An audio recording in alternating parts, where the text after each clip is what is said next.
I am Samuel Ashford, 36 years old, a pianist living in a small apartment on the outskirts of the city. My life is like a sad melody, repeating monotonous low notes ever since the day my mother left.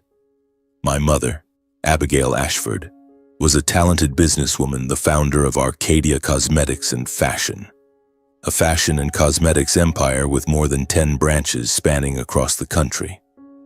She was not only my mother, but also my teacher, my friend, and my greatest source of inspiration. But 8 years ago, a horrific fire at the headquarters took her away from me forever. Or at least that's what I once believed. From that day on, I lived a reclusive life. I avoided everyone, immersing myself in music as a way to forget the pain. My apartment was a dark space, with an old piano placed in the middle of the living room, faded photos of my mother and me hanging haphazardly on the walls, and unfinished sheet music scattered across the floor. I rarely visited my father, Mr. Jeremy Ashford, who inherited and took over the company after my mother's death. He remarried just a few months after the funeral, to a young woman named Claudia, and that made me feel betrayed. How could he forget my mother so quickly? How could he laugh and be happy while I was still struggling with the loss? I chose to live in isolation, performing piano at small concerts and returning home each evening to embrace loneliness like an old friend. That night, the rain was pouring heavily. The raindrops pounded against the glass window, like urgent drums in a chaotic symphony. I sat by the piano, my fingers gliding lightly over the keys, playing Debussy's Clair de Lune, my mother's favorite piece. The gentle sound spread through the damp space, but my heart felt heavy. It had been 8 years, yet the pain was still as fresh as an unhealed wound. I missed my mother terribly, remembering how she would sit beside me, listening to me play, then smile and say, "My son, music is the way for the heart to speak to the world." Now my world was left with only shadows. The clock struck 2 in the morning. I had just turned off the light, collapsed onto the bed, trying to fall asleep. The rain showed no sign of stopping, with thunder rumbling in the distance. Then the phone rang, cutting through the silence. I startled, reaching for the phone on the nightstand. The screen lit up, displaying an unknown number. No name, unfamiliar. Who would call at this hour? I hesitated for a second, then pressed the answer button. Maybe it was a wrong number or a late-night advertisement call. "Hello?" My voice was hoarse and tired. The other end was silent for a few seconds, with only faint, weak breathing. Then a woman's voice spoke, trembling as if trying to control her emotions. "Samuel, my son, it's me, your mother." My heart seemed to stop beating. I sat up abruptly, gripping the phone tightly. That voice, strangely familiar yet distant, like an echo from an old dream. What are you saying? Who are you?" "It's me, Samuel. It's Abigail. I've remembered everything. I'm alive." I felt the blood rushing to my head, my ears ringing. Anger surged like a wave. This must be a scam. 8 years ago, my mother died in a fire. I had seen her charred body with my own eyes, identified by the platinum necklace, the gift my father gave her for her birthday. The funeral was grand, with hundreds of people paying their respects, and I had cried until exhaustion beside her grave. Now someone dared to call in the middle of the night to fake this? "Who are you? How dare you? What kind of sick joke is this? I'll report you to the police." The woman's voice trembled more, but remained firm. "Samuel, calm down and listen to me. I know you're in shock, and so am I. But this isn't a joke. I am Abigail, your beloved mother. Do you remember when you were 6 years old, you hid in the closet because you were afraid of your father scolding you after breaking your grandmother's favorite vase? I found you, held you in my arms, and said, 'Don't be afraid. I'll protect you forever.' Then I bought you a piano-shaped lollipop to comfort you." I was stunned into silence. That memory flooded back like a torrent. Yes, only my mother and I knew about that. My father didn't even know because she had hidden it for me. How did this woman know? My heart pounded, cold sweat breaking out. How do you know? Who told you?" "And there's more." Her voice continued, weak but full of emotion. When you were 12, you wrote your first poem for me on Mother's Day. The poem had the line, "You are the most beautiful note in the symphony of my life." I felt the world around me spinning. Those details were too private, too real. No one but my mother could know. But my mother was dead. I had buried her, lived 8 years in the pain of loss. If this person was my mother, then whose body was in the coffin 8 years ago? And if not, how did she know so much about my past?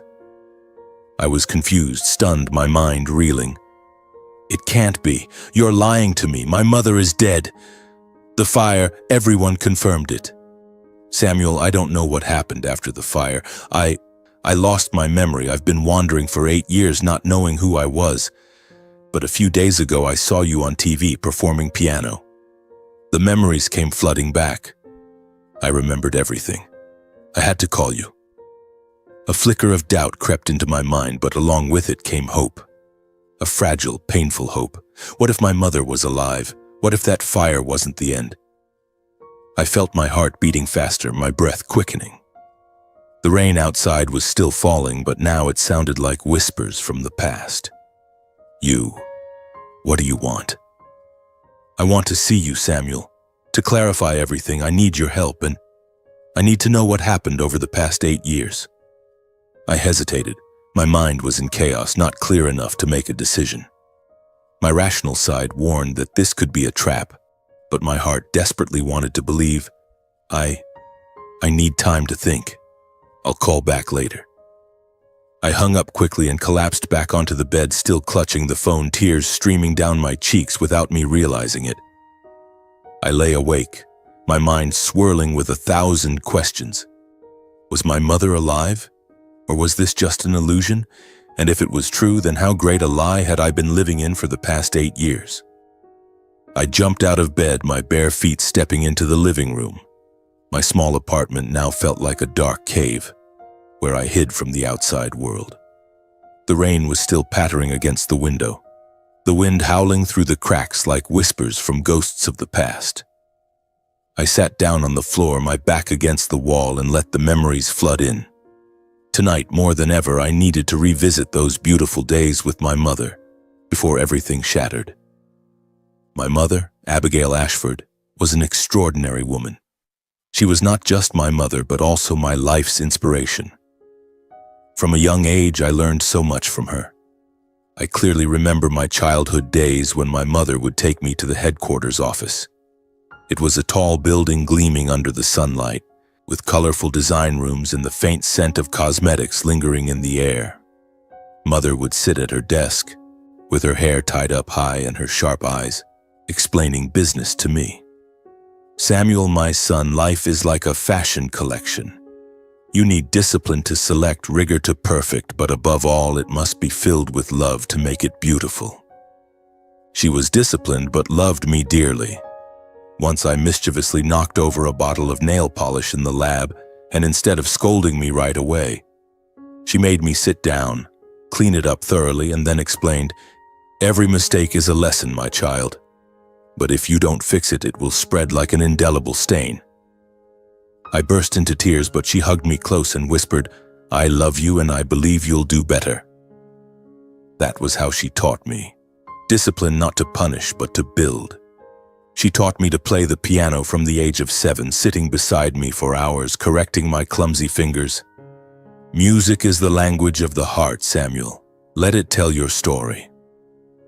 Those afternoons under the golden sunlight filtering through the curtains, my mother and I were like two friends, sharing everything from music sheets to dreams. I remember a special memory when I was 10 years old.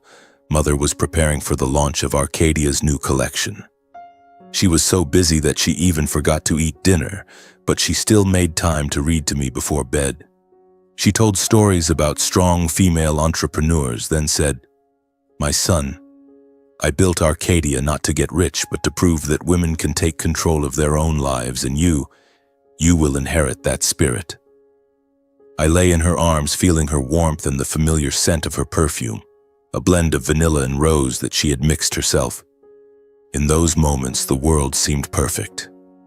Mother was the pillar of the family, the company, and me.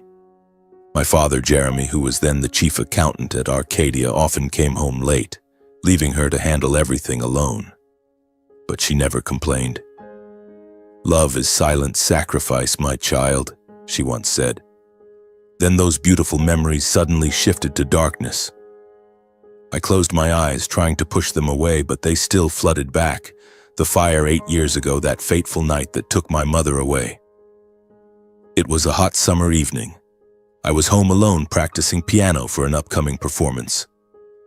The phone rang and my father's voice came through on the other end, calm to the point of coldness. "Samuel, something's happened. Your mother is trapped in the fire at the company headquarters." My heart seemed to stop. I didn't know what to do. I rushed out, hailed a taxi to the scene.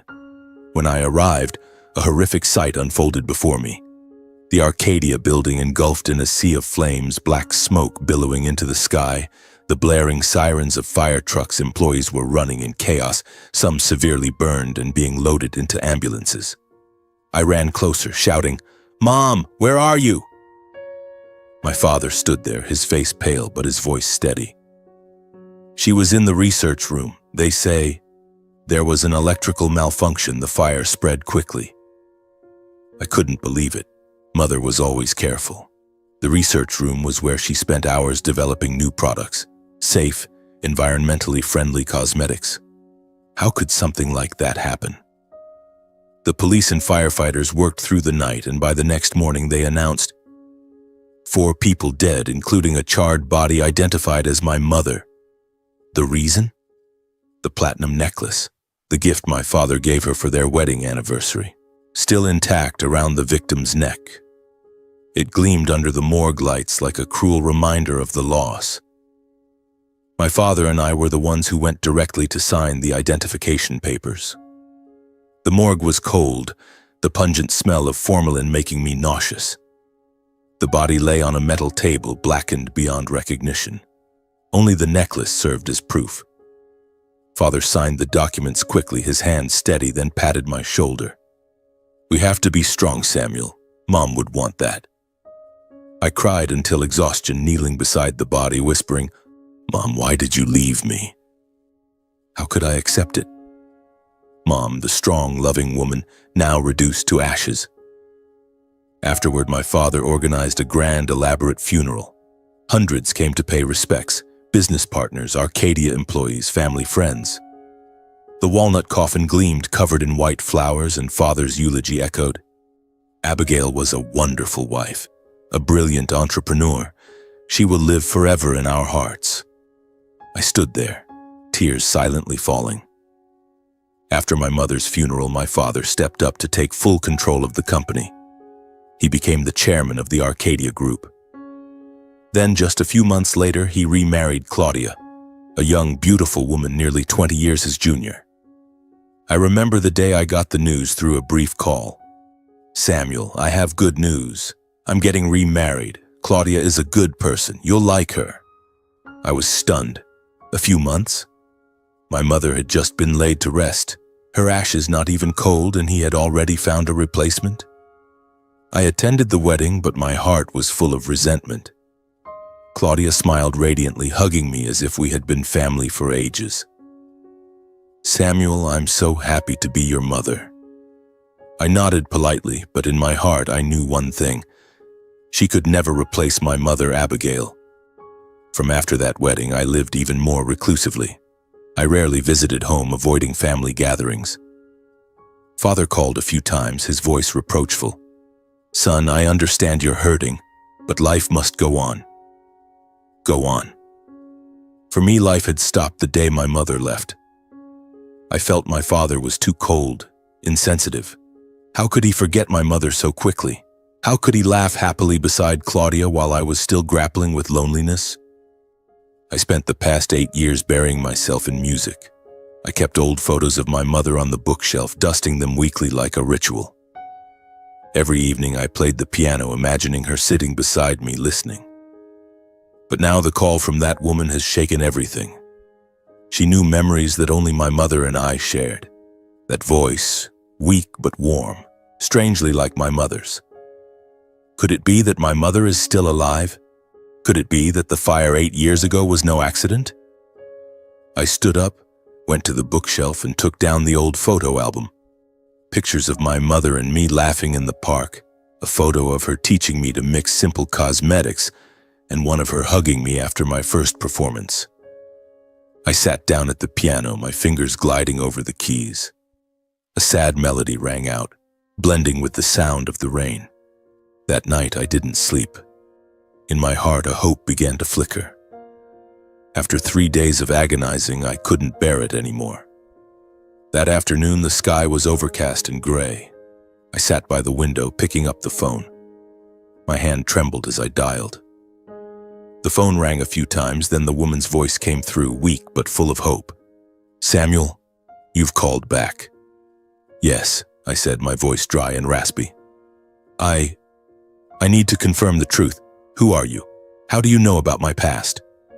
"I understand you're confused," she replied, her voice trembling. "So am I. But we need to meet. I'll tell you everything.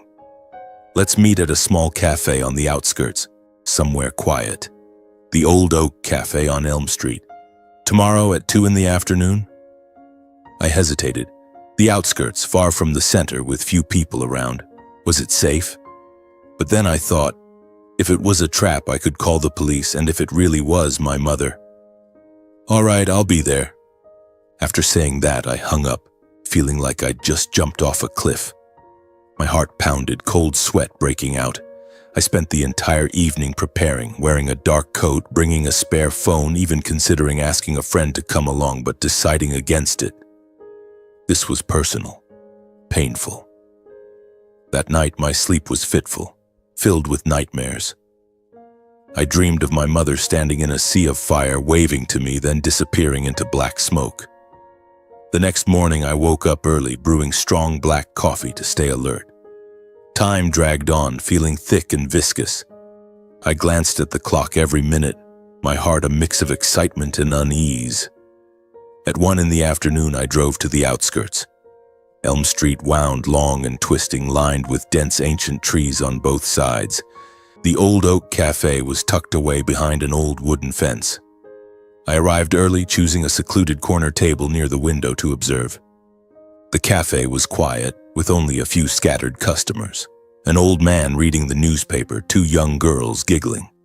I ordered coffee, gripping the cup tightly, my eyes fixed on the door. Every time the doorbell jingled, my heart skipped a beat. A man walked in, not her. Then a couple, not her either. Time passed. It was already 2 o'clock and still no sign. I started to doubt. Maybe it was a prank or she got scared. But then, the bell jingled again. A woman stepped in, her gait slow and strangely familiar. She wore a long coat, a scarf covering half her face. My heart raced wildly. She looked around, then approached my table. When she sat down, I finally saw her face clearly, covered in deep burn scars, skin wrinkled and crisscrossed with wounds. I froze, my mouth stammering. Who are you?" She didn't answer right away, but pulled an old scratched silver ring from her bag and placed it on the table. My heart seemed to stop. It was the ring I'd given my mother for her birthday 20 years ago when I was 16. The ring had "Beloved Mother" engraved inside. "You gave me this, remember? I've kept it even though it's worn." I picked up the ring, my hand shaking. Yes, this was exactly the ring I'd given her. How do you have this ring?" "My son, I know you're scared, but I am Abigail. I am your mother. Do you remember when you were 8, we went on a picnic by the lake? You caught a blue butterfly, then cried because it flew away. And the scar on your forehead," she said, pointing to my brow. "From falling out of a tree when you were 9. I bandaged it for you and comforted you all night." Emotions burst forth. I couldn't deny it anymore.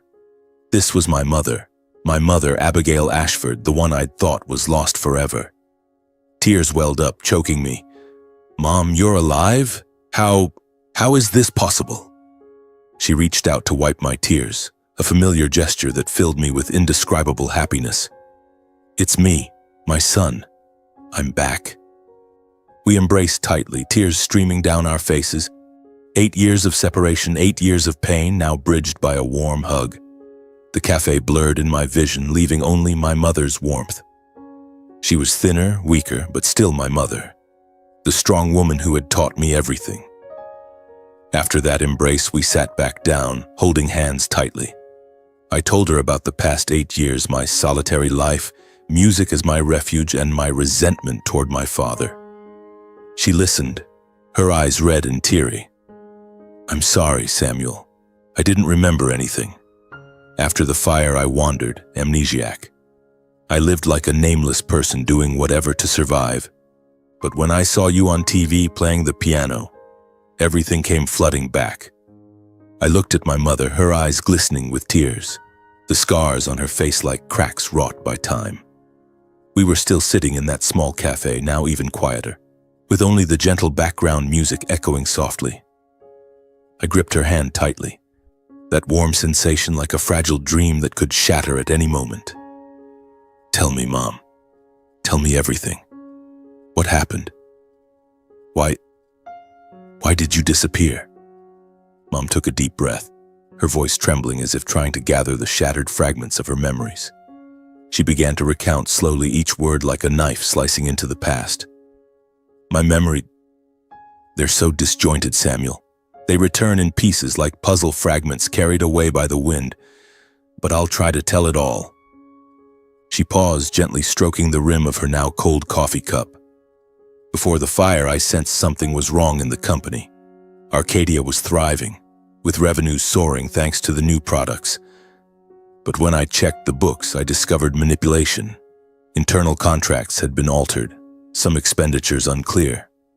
I suspected a plot to seize control. Someone was trying to push me out of my founder's position. I listened intently, my heart pounding. This was the first time I'd heard about these troubles in the company. Mom had never told me about any issues. She always maintained a perfect image for me. A strong businesswoman, unshakable. "Who, Mom? Who did it?" Mom shook her head, her eyes distant. "I wasn't sure at the time, but I decided to investigate. That fateful night, I stayed late in the research room alone. That room was my favorite place, with test tubes, cosmetic samples, and stacks of documents. I sat there until late, reviewing evidence, verifying recent anonymous investments. Large sums of money were flowing into the company, but not through official channels. I thought it might be money laundering or something worse." Her voice grew quieter, as if reliving the moment. I pictured the scene. Mom sitting under the fluorescent lights, papers scattered across the desk, her sharp eyes scanning every figure. She was always careful, disciplined, habits that had saved her many times in business. Then I found evidence. A large profit had been secretly transferred to someone's personal account, an enormous sum, enough to buy a mansion. I was noting it down when suddenly, the lights went out. I held my breath, suspense rising like in a horror movie. "Then what, Mom?" A loud noise echoed from the hallway. She continued, her voice shaking, like heavy footsteps. I stood up, my heart racing, and called out, "Who's there?" But darkness enveloped everything. I reached for the flashlight, but before I could, a dark figure lunged at me. I was attacked unexpectedly, a hard blow to the head. The pain was excruciating, Samuel. I passed out before realizing who was behind it. Tears streamed down my face.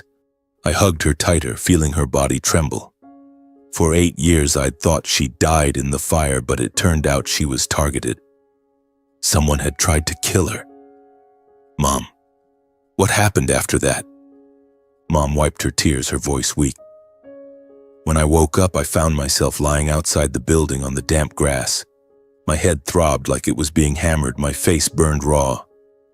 I don't know who got me out there. Maybe the attacker, or someone else. Before me was the sight of the research room engulfed in flames, black smoke billowing. Sirens wailed in the distance, but I remembered nothing. I didn't know who I was, why I was there. My memories were gone, erased clean. In panic, I stood up and ran, not daring to look back. I imagined the scene, Mom, the woman who once ran an empire, now lost in the dead of night, fire raging behind her. That pain made my heart ache. How did you survive 8 years? 8 long years? My mother sighed, her eyes gazing out the window where the afternoon sky was darkening. The days that followed were hell, my child. I wandered aimlessly, drifting from place to place, no documents, no money, no memories. I took odd jobs to get by, washing dishes in diners, sweeping at markets, even selling newspapers on the street. There were days I slept under bridges, freezing cold with cars roaring overhead. On rainy nights, I'd curl up on a park bench, soaked and starving. I thought I was just a homeless person, nameless, without a past. Sometimes flashes in dreams, images of a boy playing piano. But I couldn't remember who it was. My heart twisted in pain. Mom, Abigail Ashford, the successful businesswoman, living like a beggar. I hugged her, tears soaking her shoulder. Mom, I'm sorry, I didn't know. I thought you were dead. She stroked my hair just like in the old days. It's not your fault at all. The fault is mine for not being able to remember you. But fortunately, a few days ago, while I was waitressing in a small bar on the outskirts, I watched TV. A concert was broadcast and you appeared, playing the piano, the Clair de Lune that I taught you. Your face, your smile. Memories flooded back like a torrent. I remembered everything, our beautiful moments together. I remembered you crying when you gave me the silver ring, the afternoons I taught you to mix cosmetics, and then I remembered that fateful night 8 years ago. I recalled the name on the account that received the money back then.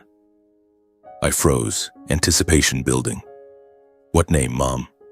She looked straight into my eyes, her voice grave.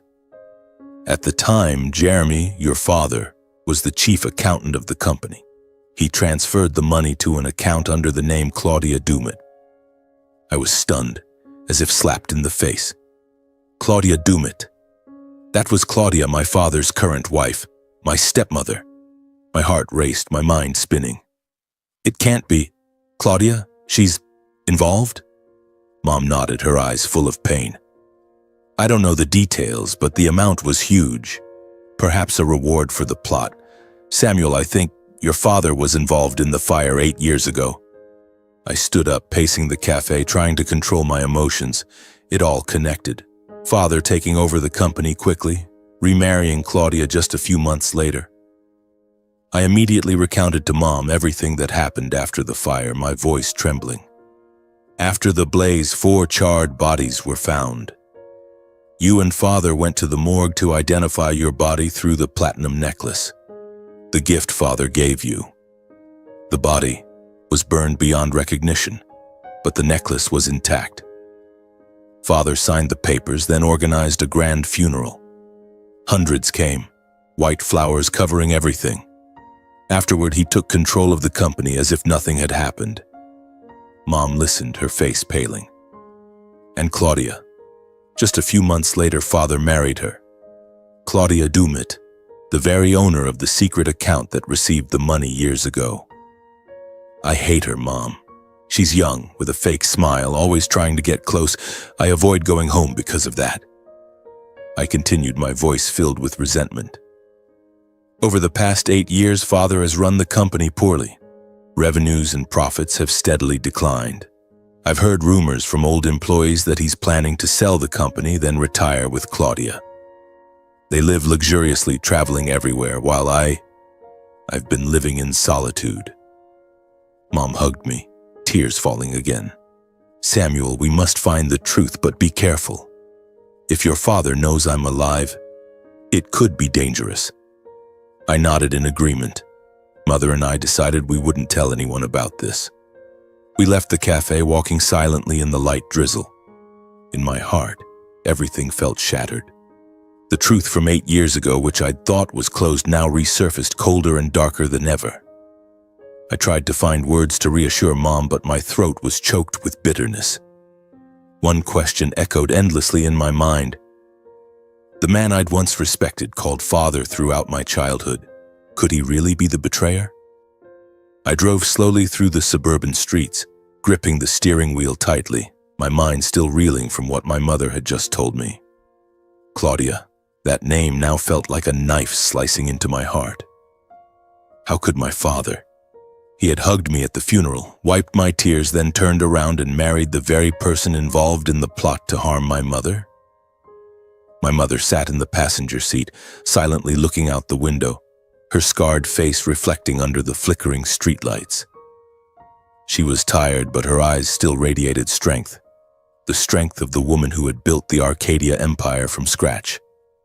When we arrived at the apartment, I opened the door and helped my mother step inside, the small, cozy, quiet space where I had lived like a hermit for the past 8 years. The living room with the old piano in the middle, the bookshelf filled with sheet music, and the small kitchen with the faint scent of coffee. My mother paused at the threshold, her eyes scanning the old photos on the shelf, photos of her and me laughing in the park, her hugging me after my first performance, family photos from the old days when my father still smiled happily beside her. She reached out to touch one photo, her voice trembling. You've kept them. I thought everything was lost. I hugged her from behind, tears streaming down again. I couldn't throw them away, Mom. These photos are all I had. They helped me get through the days. We sat down on the sofa and I brewed hot tea for her. She took a sip, then continued recounting details she hadn't finished at the cafe. Those wandering days, I had terrible headaches, Samuel. Memories came back in bursts like migraines. Sometimes I'd sit on a park bench watching children play, then suddenly remember you, the little boy with the small piano. But then the pain would hit, erasing everything. I thought I was going crazy. I listened, my heart twisting in pain. She told me about the odd jobs, washing dishes in diners until her hands blistered, sweeping leaves in the park under the rain, even begging from strangers. One night I lay under a bridge listening to the river flow, wondering why my life had come to this. But I didn't give up. Deep down I knew something was waiting for me to return. I played the piano for her, Chopin's Nocturne, the piece she had taught me when I was young. My fingers glided over the keys, but my mind was in turmoil. My father, the man I had once respected, was now a suspect. He had transferred money to Claudia, then married her. Could the fire have been his plan? Whose body was that? I stopped playing, my mind spinning with a barrage of questions. The days after my mother returned were a mix of strangeness and warmth. She was still very tired, her body weak after 8 years of wandering. She slept a lot, but her sleep was fitful, sometimes waking in panic from fragmented memories. One night she screamed in her dream, "Fire! Fire everywhere!" I rushed into the room, hugged her, and whispered, "Mom, it's me. You're safe now." She hugged me tightly, tears soaking my shirt, then gradually calmed down. My presence was like medicine, helping her regain her spirits little by little. We had breakfast together, toasted bread and coffee, and she taught me again how to make simple cosmetics from kitchen ingredients, just like before. My son Arcadia started from small things like this, she smiled weakly. I didn't dare tell anyone that my mother was alive. Not the police, not friends, not even old Arcadia employees. I knew if Jeremy and Claudia found out, they would try to make everything disappear again.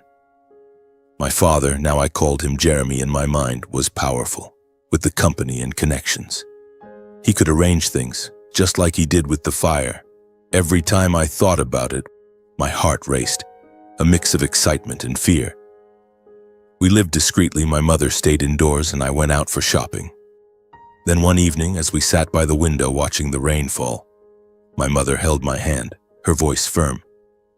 "We can't hide forever, my son. We have to reclaim the company and the truth. Arcadia is mine. It's your inheritance.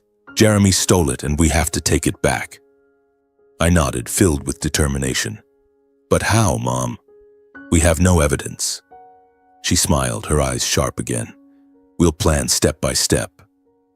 Mother and I began devising a plan, sitting for hours at the kitchen table with paper and pen. We drew diagrams, listed steps, carefully, discreetly, like a thrilling game of cat and mouse. First step, gather information. I would go to the company, approach Jeremy. Mom would secretly contact old friends. My heart pounded every time I thought about it. If discovered, everything would collapse. The next day, I dressed in a formal suit and drove to Arcadia headquarters, the gleaming high-rise I had once avoided. My heart was pounding, cold sweat breaking out. I entered the lobby. Employees recognized me and greeted politely. "Mr. Samuel, long time no see." I forced a smile, took the elevator to the top floor, the chairman's office. Jeremy was sitting behind a large desk, papers scattered everywhere. He looked up, surprised. "Samuel, what brings you here?" I sat down, trying to keep my voice calm. Outwardly, I said I wanted to join the company. "I think it's time to get involved, Dad. Music isn't enough to make a living." He smiled, patting my shoulder. "Good, my son. I've been waiting for this day." We chatted casually about revenues, new products. But my real intention was to plant a recording device, a small one I had bought, capable of recording continuously for weeks. While he turned to brew coffee, I stood up, pretending to admire the books on the shelf. My hand trembled, heart beating like a drum. I slipped the device into a crevice among old books, out of sight. Done. My father was busy with the coffee, unaware. I left the office, a mix of relief and anticipation. If he said anything incriminating, we'd have evidence. Meanwhile, back home, my mother secretly reached out to old contacts.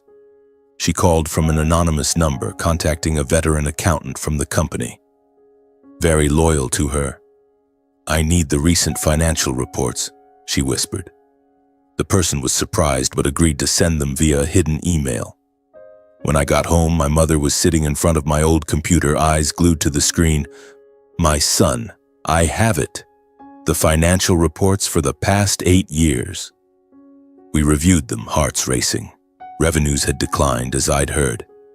But then my mother pointed to a line, a large sum, hundreds of thousands of dollars, transferred to an individual named Victor Hammer, just days after the fire. She paled. Victor Hammer. I believe he was the arsonist. Perhaps he was the one who knocked me out, then set the room on fire. This money was his reward. I was stunned, suspense surging.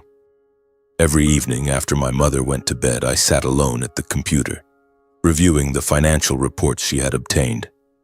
Those cold numbers now felt like vivid clues leading us deeper into the darkness. The name Victor Hammer leaped off the page like a ghost from the past. The next morning, while my mother brewed coffee, I began my search. I opened the computer, typing Victor Hammer's name into public search engines. Criminal records, residency registrations, anything possible. My mother sat beside me, her eyes glued to the screen, her hand gripping the coffee cup tightly. The results appeared gradually, and we were stunned into silence. Victor Hammer was a criminal with a prior record. He had served 5 years in prison in Nevada for manslaughter in a staged accident. His file showed he was a specialist in dirty work, causing car accidents, arson on property, even disguised assassinations. Not your average criminal, but a dirty hands operator, someone hired for jobs that left no traces. I read aloud to her. Victor Hammer, born in 1965, convicted in 2010 for causing a fatal accident in Las Vegas. Released in 2015, no stable employment, last known address is a motel on the outskirts of the city. My mother paled, her hand trembling. He had no official connection to Arcadia, no contract, no salary, just a hired hand to harm me. We looked at each other, the air in the room heavy. This was no longer suspicion, this was evidence, but to be sure, we needed to meet him. My mother nodded. "We have to go there, my son. We need a confession from his own mouth."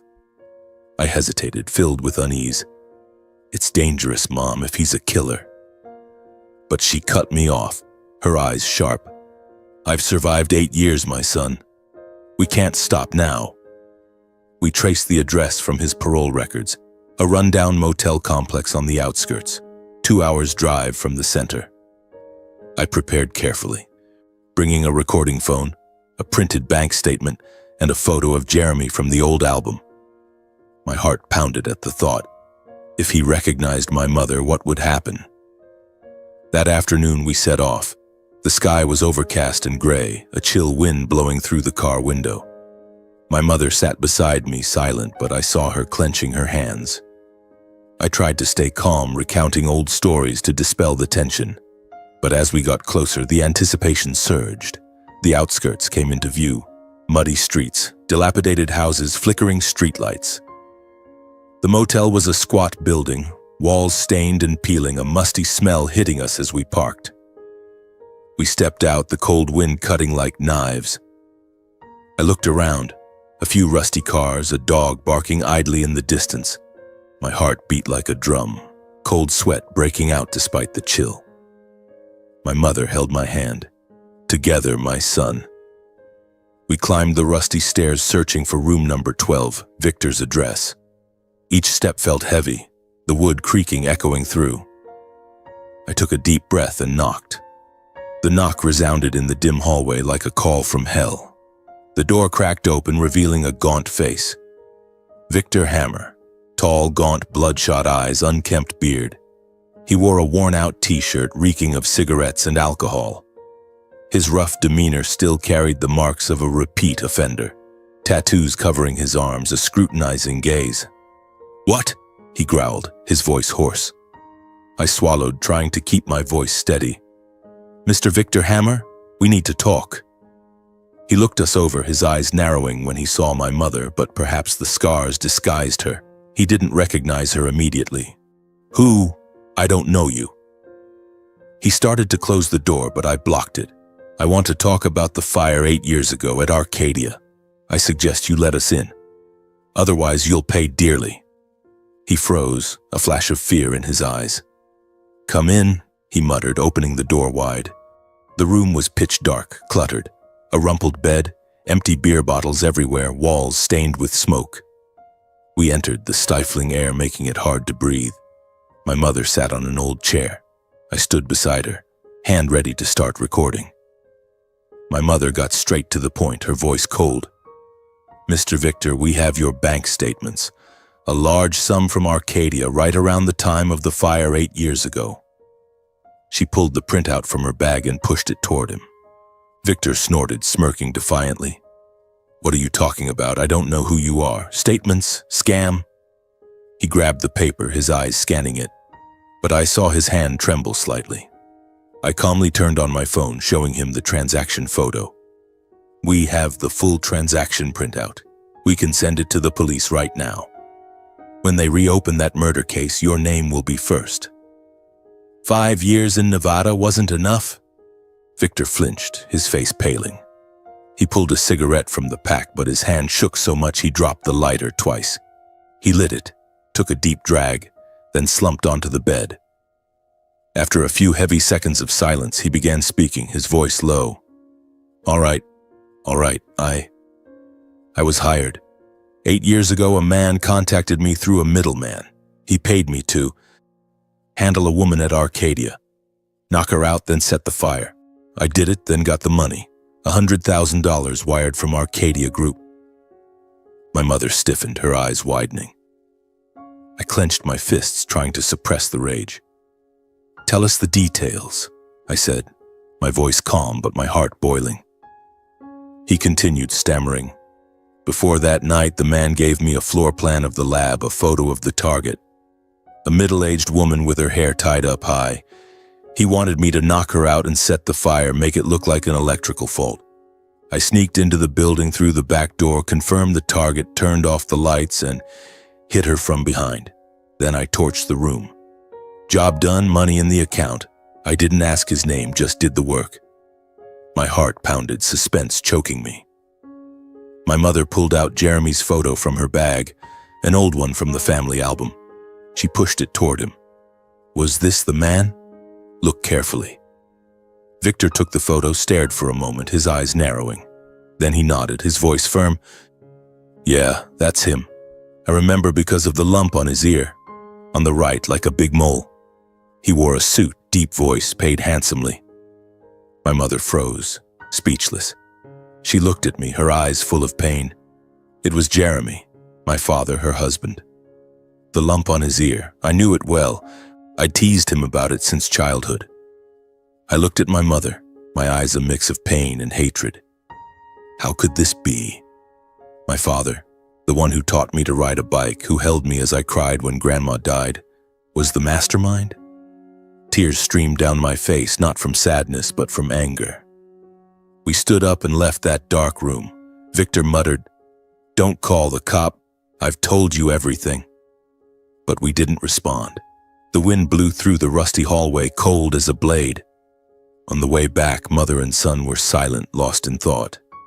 The car sped along the highway, streetlights flashing by like hazy streaks. Unbelievably, the father, the husband, was the mastermind behind it all. My mother held my hand. "Samuel, I can't believe it." I squeezed her hand tightly. "Neither can I. But we have evidence. We have to keep going." That night, upon returning to the apartment, we didn't sleep.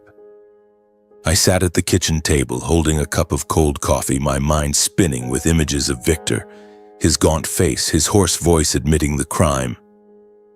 And Jeremy, my father, the man with the lump on his ear who used to teach me chess on rainy evenings. How could he? I looked at my mother. She was sitting on the sofa, her eyes red and swollen, stroking the old silver ring. "Mom, what do we do now?" I asked, my voice thick and hoarse. She looked up, her eyes resolute despite the pain. "We have to confront him, Samuel.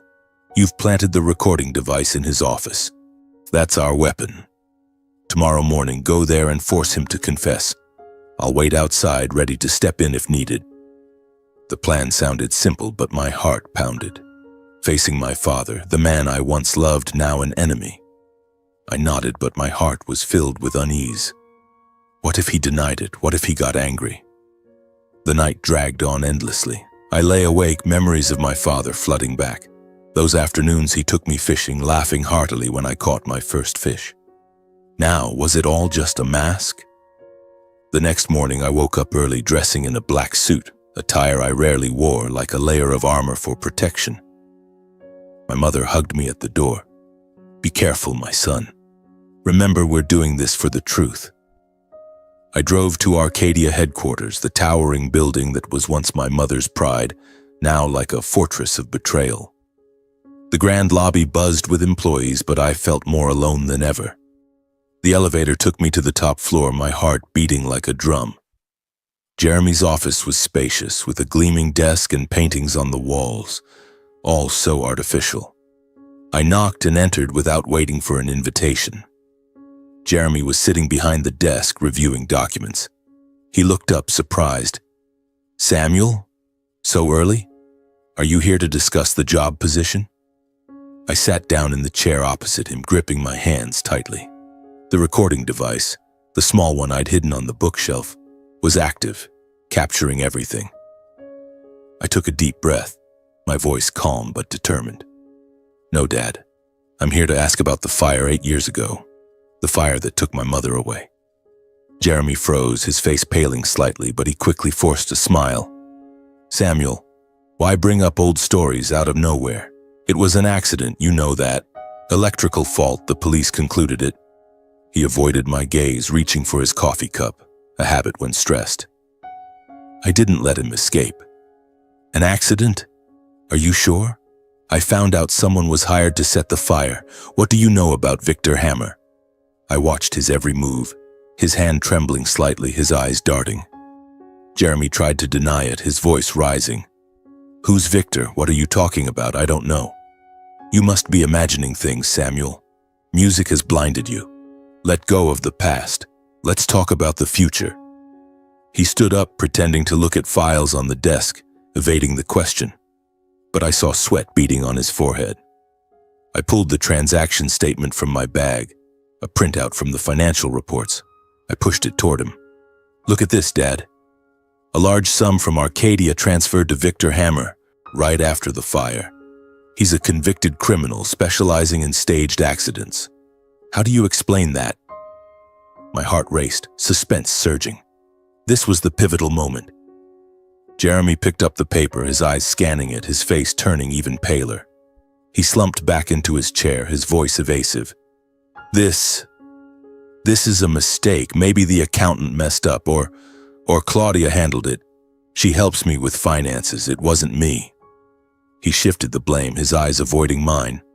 That lie only deepened my suspicion. Claudia, the woman he married in haste, the owner of the account that received the secret funds. I pressed harder, my voice rising. "Claudia? You think I'll believe that? Victor has confessed everything." He described the man who hired him, provided the lab floor plan, Mom's photo, and he recognized you by the lump on your ear. You hired him to knock Mom out, then burn the room to cover up the fraud. I stood up, pointing at him, tears streaming down from anger. Jeremy lost his composure, his face flushing red. He slammed the desk. What do you know? Abigail was in the way. She discovered my books. Before the scandal broke, I had to eliminate her." The confession slipped out, echoing in the room. I was stunned. He had admitted it. The recording device had captured it all, every word clear. I stood up, walked to the bookshelf, and retrieved the small device. It was still running, the red light blinking. Jeremy realized, his eyes widening in horror. "Samuel, you recorded this?" I nodded, my voice cold. "Yes, I've achieved my purpose." I turned and left. No need for further argument. My heart ached coldly. This was my father, but he had betrayed us. Jeremy panicked, rushing after me and grabbing my arm. "Samuel, don't! I was wrong. Don't call the police. I'll make up for everything. Money, the company, anything. Please forgive me." He knelt down, tears streaming, his voice pleading pathetically. I paused, looking at him, the once strong man now like a defeated soul. At that moment, the door opened. Abigail, my mother, stepped in, her posture resolute despite her scarred face. She had been waiting in the hallway as planned. Jeremy was terrified beyond measure, his face ashen as if seeing a ghost. "Abigail, no, impossible, you're dead." He backed away, bumping into the desk, items scattering everywhere. He collapsed completely, slumping to the floor, muttering, How are you alive?" My mother looked at him, her eyes full of pain but steadfast. "Jeremy, you tried to kill me. For power, for money. But in truth, I didn't die." I stood beside her, squeezing her hand. "You'll have to pay the price. For Mom, for me, for everything." We left, leaving Jeremy in a state of panic and despair. He shouted, "Don't! Please forgive me!" But the door closed, his cries echoing behind us. We stepped into the elevator, my heart a mix of relief and sorrow. The counterattack had succeeded, but the cost was a shattered family bond. My mother and I stepped out of the Arcadia building, the afternoon sun shining through the glass, but my heart felt ice cold. A few company employees passed by us and then turned back to look. It seemed they had recognized my mother through the deep scars etched on her face. Mom remained silent, gripping my hand tightly, her eyes red and swollen but resolute. We headed home, not saying a word the entire way. The scenery outside flashed by, bustling streets, people hurrying about their daily lives. But for me, the world had changed forever. My father, who had once been the pillar of the family, was now nothing but the shadow of a betrayer. Upon arriving at the apartment, Mom slumped onto the sofa and sighed. "Samuel, we've done the right thing, but it still hurts." I hugged her, tears streaming down. "I know, Mom, but the truth had to be revealed. We can't let him continue harming others." A few days later, my mother and I decided to take action. We compiled everything onto a USB drive and a handwritten letter explaining the entire affair. My heart pounded at the thought. Once sent, there was no turning back. But Mom held my hand. "My son, this is justice. I've lost 8 years. Don't let anyone else suffer." I nodded, drove to the local police station, and handed over the full recordings and financial records to the investigators. The officer who received the files widened his eyes upon hearing the summary. "This is a serious allegation, Mr. Ashford. We'll investigate immediately." I left the station feeling relieved but still anxious. The game was now in the hands of the law. Just a few hours later, everything exploded. The police acted swiftly, like a storm descending. I turned on the local news channel and the scene unfolded. Police raiding the Arcadia office, employees scattering in panic, papers flying everywhere. They searched every drawer, every computer, seizing stacks of documents, fraudulent ledgers, forged contracts, and evidence related to the murder plot. The media swarmed in, cameras flashing, reporters crowding outside the door. Then the footage shifted to Jeremy's private home, the large house where he and Claudia had lived luxuriously for the past 8 years. Police broke down the door, searching every room, confiscating laptops, phones, and hidden cash stashes. My heart raced, a mix of suspense and satisfaction. Finally, the truth was exposed. Justice had spoken. Jeremy was arrested on the spot at the company headquarters in full view of the employees and media. I imagined the scene, him sitting in his office, face pale as the police burst in. "Jeremy Ashford, you are under arrest for suspicion of conspiracy to murder and financial fraud," the officer declared.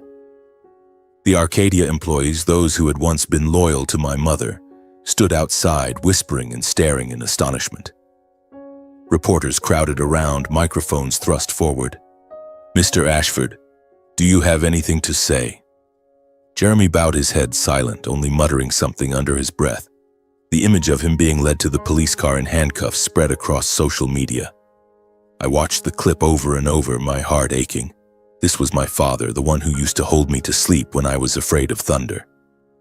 But now, he was a criminal.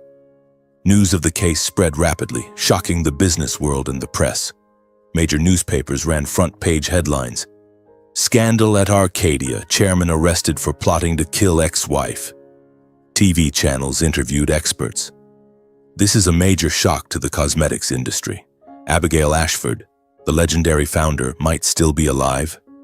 Social media erupted. The hashtag Arcadia scandal trended in searches, people sharing the story and commenting angrily. I read the comments. Who knew such dark schemes lurked behind the empire? My heart pounded with anxiety.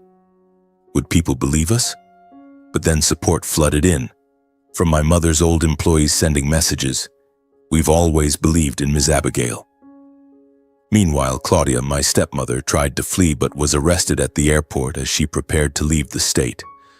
I learned about it through the news.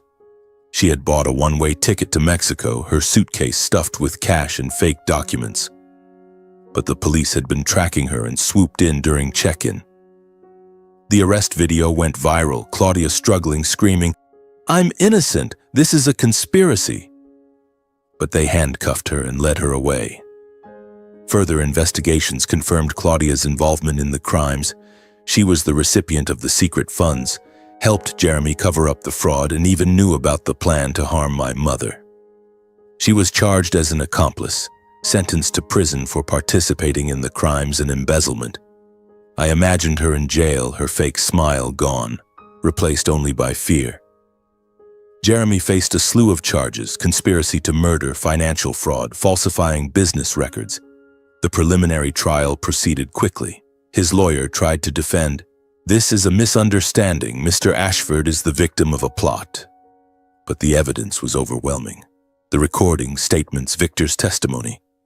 He sat in the defendant's seat, face gaunt, no longer exuding authority. I watched the live broadcast, my heart tightening at the sight of him, looking haggard, eyes full of regret. But I turned away. Justice had to be served. My mother and I were invited by the police to cooperate with the investigation, providing additional evidence and key testimonies.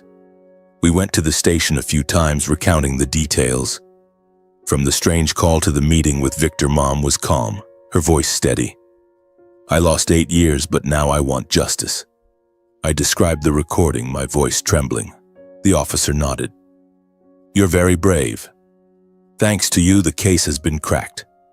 At Arcadia, the board of directors convened an emergency meeting, announcing the temporary suspension of Jeremy's position and the restoration of my mother's founding rights. The meeting was tense, but the majority supported it. They remembered her as the one who built the company. Mom entered the boardroom and everyone applauded.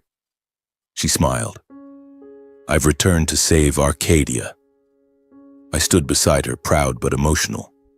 Images of my mother and me appeared on news broadcasts as symbols of justice and truth revealed after 8 years of concealment.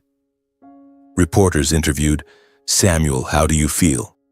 I replied, "Painful but relieved. The truth has prevailed." Mom on TV, her scarred face radiant. My mother stood before the media affirming that she would rebuild Arcadia on a foundation of honesty and humanity, qualities her husband had lost. She declared, "Arcadia is not just cosmetics, but trust. I will rebuild it focusing on women and charity." Everyone applauded and I hugged her. "You've done it, Mom." That scene unfolded right in front of the Arcadia headquarters under the golden afternoon sunlight. Cameras flashed incessantly, reporters crowding with microphones extended toward my mother. She stood tall, despite the scars on her face from the fire years ago, but her eyes shone with vitality. I stood beside her, my heart filled with pride mixed with emotion. 8 years of suffering, 8 years of loss, now ending in this moment. Justice served, and my mother, Abigail Ashford, returning to her rightful place. But behind her smile, I knew there was still pain. The pain from the betrayal of the husband she once loved. After the trial concluded, Jeremy and Claudia were officially sentenced. It was a day of pouring rain, as if the heavens were weeping for their downfall. I sat in the front row of the courtroom, gripping my mother's hand tightly. The judge read the verdict, his voice echoing. Jeremy Ashford sentenced to 25 years in prison for conspiracy to murder, financial fraud, and falsifying records. Claudia Dumit, as an accomplice, sentenced to 15 years in prison for participating in embezzlement and concealing crimes. All their sins were laid bare before the law. From the money transferred to Victor Hammer, to the confession in the recording, and the evidence of bookkeeping fraud that my mother had once discovered, Jeremy sat there, head bowed low, no longer exuding the authority of Arcadia's chairman. He looked at me one last time, his eyes full of regret, but I turned away. Claudia sobbed and screamed, "I'm innocent! This is a conspiracy!" But no one believed her. The trial ended and they were led away, the clinking of handcuffs echoing like the toll of a bell closing a dark chapter. I clearly remember the feeling at that moment, relief, but also pain. My father, who had once taught me about family responsibility, now had to pay for his greed.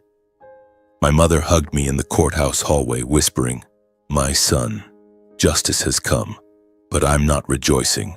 It's just an end." We left the court, rain pattering on the umbrella, as if washing away the grime of the past. The press swarmed us, but we declined interviews. At that time, I just wanted to go home, hug my mother, and forget everything. My mother was restored full ownership and management rights to Arcadia Cosmetics and Fashion by the court and the board of directors. It was an emergency meeting right after Jeremy's arrest. I accompanied my mother to the headquarters, the place she had built from its difficult early days. Employees welcomed her with rounds of applause, many with teary eyes. "Ms. Abigail, we've been waiting for you to return." An old employee hugged her, crying. The board of directors, after reviewing the evidence, unanimously agreed. The founding rights belong to Ms. Abigail Ashford. We trust she will bring Arcadia back to its peak. My mother signed the documents, her hand slightly trembling but her voice steady. "Thank you, everyone. I won't let Arcadia collapse." I stood beside her, my heart warm. This was her legacy, and now she had reclaimed it. But my mother announced a temporary withdrawal from the business world to restructure the enterprise, restore the brand's honor and her own. She told me, "Samuel, I need time. Arcadia has been tarnished because of Jeremy. I'll rebuild it, but not in haste." She spent weeks in her old office reviewing the books, firing employees involved in the fraud, and planning anew. I helped her, sitting at the desk, brewing coffee like in the old days. "Mom, I'm proud of you," I said. She smiled. "My son, this is for us, for what we've lost." I continued my music career, but this time I performed not just for art, but also out of gratitude to my mother and for what we had overcome before. I played the piano to forget the pain, to escape. Now each performance was a tribute. I composed new pieces inspired by our journey, like Ashes and Hope, with somber low notes leading to a brilliant climax. At the first concert after the incident, I stood on stage, the lights shining down, and said, "This piece is dedicated to my mother, the strongest woman I know." The audience applauded, and I saw my mother in the front row, her eyes sparkling. Playing now held deeper meaning. It was how I healed and shared lessons about justice. 3 days later, my mother and I moved to a small house by the lake, a simple, peaceful life after years of loss. The wooden house was rustic, with a balcony overlooking the shimmering lake, 2 hours' drive from the city. We decided on this after the trial. We needed a place to forget the noise. Every day I taught my mother to play the piano. In the evening, she sat listening to me practice pieces written just for her. In the early mornings, the first sunlight streamed through the window. I sat at the piano with my mother beside me, her hands still clumsy on the keys. "Mom," gently, I smiled, lightly adjusting her fingers. She laughed too. "I'm old now, my son, but I love learning from you."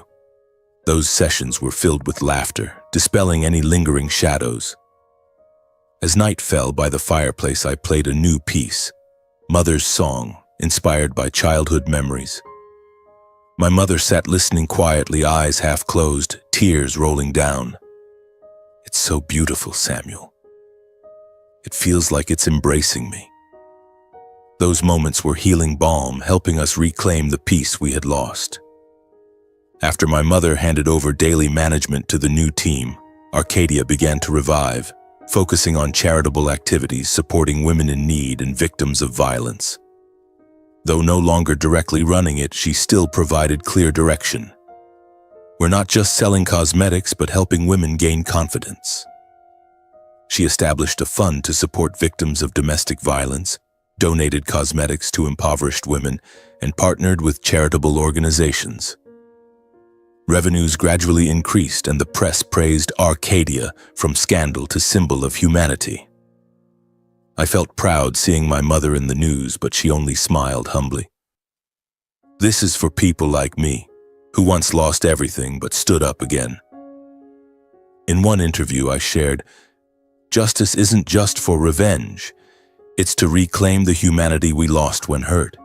It was a TV interview after Arcadia launched a new collection. The reporter asked, "What have you learned from the incident?" I replied, my voice emotional. "Justice is healing. We didn't seek revenge on Jeremy, but to find ourselves again. Over 8 years, I lost my mother, lost faith. Now I've found it back, thanks to justice." I shared my lesson. The truth may be buried in ashes, but it never dies. And if there's one thing most trustworthy in life, it's a mother's love. I spoke about my mother, how she returned from death, teaching me resilience. The audience applauded, and I could feel my mother smiling as she watched on TV at home. One afternoon, my mother and I stood on the balcony watching the sunset, the warm light reflecting on her face. I saw signs of rebirth, of justice and kindness still existing in the world. The sun dipped into the lake, dyeing the water red. My mother leaned on my shoulder. "My son, life is beautiful." I hugged her. "Because I have you." A gentle breeze blew, carrying new hope.